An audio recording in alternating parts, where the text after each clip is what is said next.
বন্ধুরা এখনো ডিউটি চলছে হেসেলের, আর একটু মিনিট 10 হলে বন্ধু হয়ে যাবে।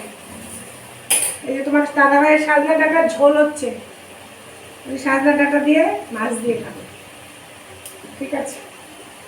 বাচ্চারা বায়না করে ভালো লাগে, বুড়োরা বায়না করলে ভালো লাগে না। আমি এটা বুড়োর বায়নার জন্যই করছি। তোমরা কে কে আছো আমার মতো মেরে করো, বলবে হ্যাঁ আমরাও তোমার দলে আছি, ঠিক আছে বন্ধু? সব কিছুই কমপ্লিট, কিন্তু এটুকু বাকি ছিল। তাহলে বন্ধু তাহলে রাখি, এটা হোক, হয়ে এসছে তোমার দাদাভাই ঝোলটা। দেখো না, আর 5 মিনিট লাগবে, 5 মিনিটের মধ্যে কমপ্লিট। বেলা হয়েছে বন্ধু, প্রায় 10টা বাজতে চলছে। রাখছি বন্ধু, তাহলে সবাই ভালো থাকো, আনন্দে থাকো।